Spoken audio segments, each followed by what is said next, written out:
ప్రియమైన దివ్యవాణి ప్రేక్షకులకు ప్రభు యేసుక్రీస్తు నామమున శుభములు. పరిశుద్ధ కథోలిక స్త్రీ సభ సత్యోపదేశానికి మరొకసారి స్వాగతం, సుస్వాగతం.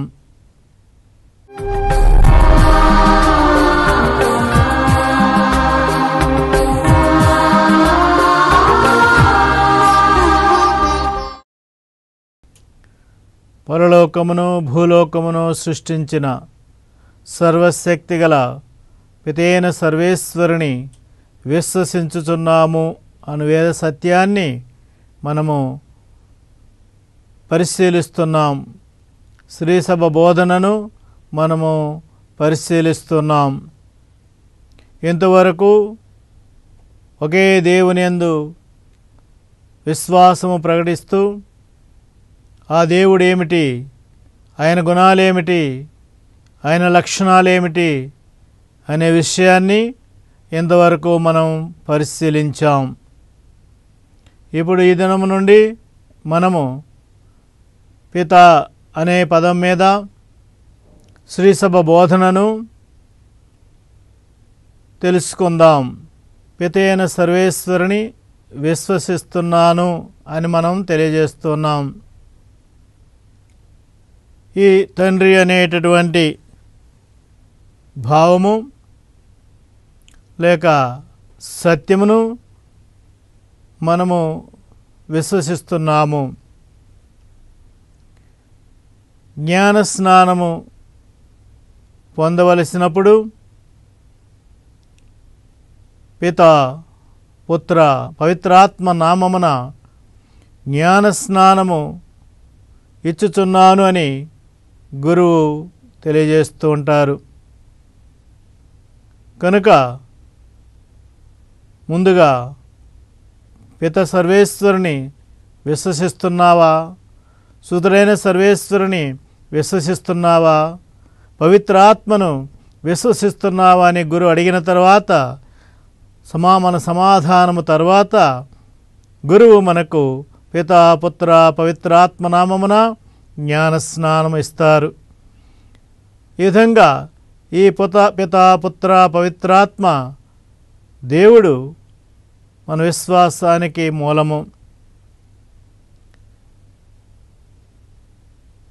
క్రైస్తవుడిగా పిత, పుత్ర, పవిత్రాత్మను విశ్వసించాలి. ఇది ఒక నిగూఢమైనటువంటి పరమ రహస్యము. ఈ వేద సత్యమే సకల సత్యాలకు మూలము, ప్రధానము, పునాది. ఈ త్రిత్వైక సత్యమే అన్ని సత్యాలను, విశ్వాసాలను వెలిగిస్తూ ఉంటుంది. కనుక ఈ త్రియేక సర్వేశ్వరుని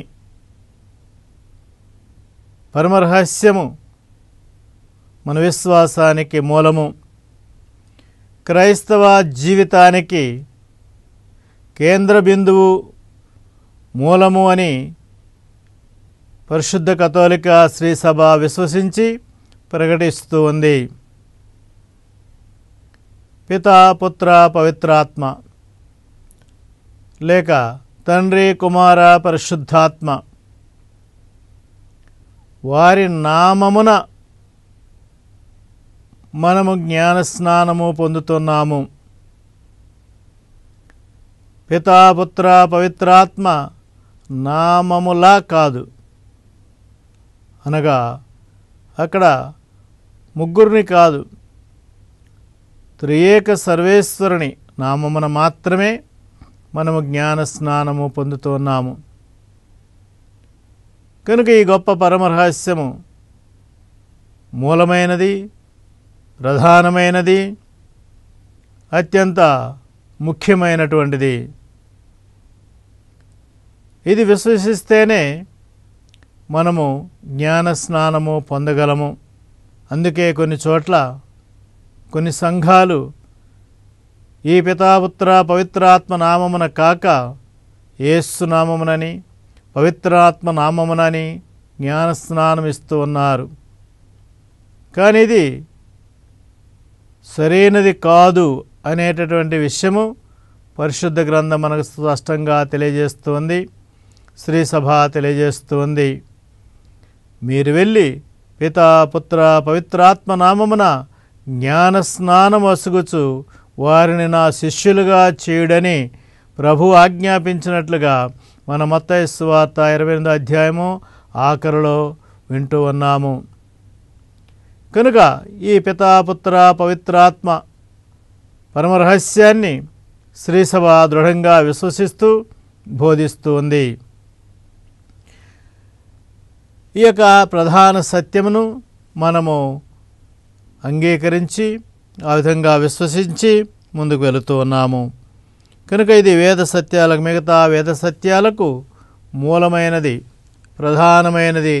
ఈ విషయాన్ని మనము శ్రీసభ చాలా స్పష్టంగా ప్రకటిస్తుంది అనే విషయాన్ని మనం గుర్తించాలి. ఇక ఇది మనం మానవ జ్ఞానముతోనూ మానవ హేతువాదముతోనూ మానవుని మేధాశక్తితోనూ అర్థం చేసుకోలేని ఒక పరమ రహస్యము, నిగూఢమైనటువంటి రహస్యము. అలాగని పూర్తిగా మనకు తెలియదని కాదు, కానీ ఈ యొక్క సత్యాన్ని పరిపూర్ణంగా తెలుసుకోవటం అనేది మానవరీత్యా అసాధ్యము. అందుకే మనము దీనిని విశ్వాస సత్యముగా అంగీకరిస్తున్నాం. విశ్వసించవలసినటువంటి విషయమని శ్రీసభ మనకు తెలియజేస్తోంది.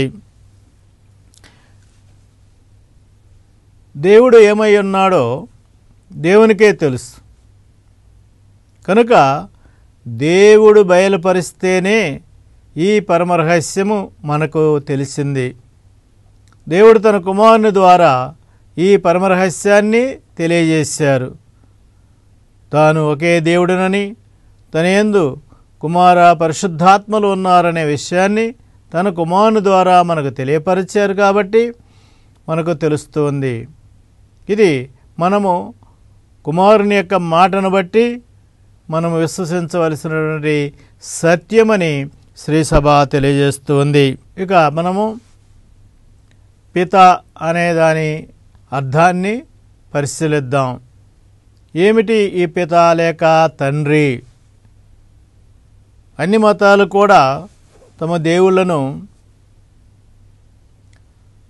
తండ్రి అని సంబోధిస్తూ ఉన్నాయి. అయితే అక్కడ ఏ రకమైనటువంటి భావాలు ఉన్నాయనేది మనం ఒకసారి పరిశీలిస్తే,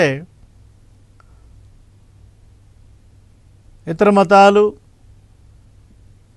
దేవుడు ఇతర దేవుళ్లకు కానీ నరులకు కానీ దేవుడు తండ్రి అని వారు విశ్వసించారు.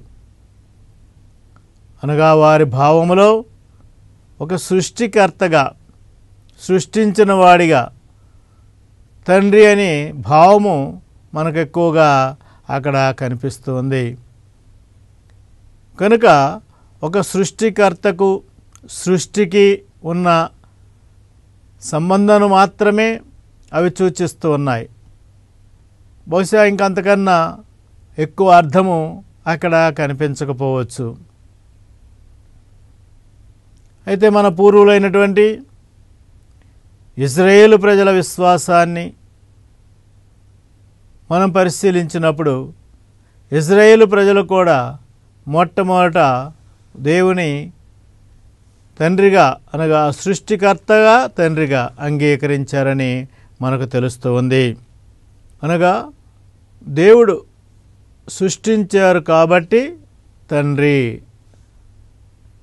ద్వితీయోపదేశ కాండము 32వ అధ్యాయము 6వ వచనము, ఆయన మీకు తండ్రి, మిమ్ము సృజించినవాడు, మిమ్ము ఒక జాతిగా తీర్చిదిద్దినవాడు.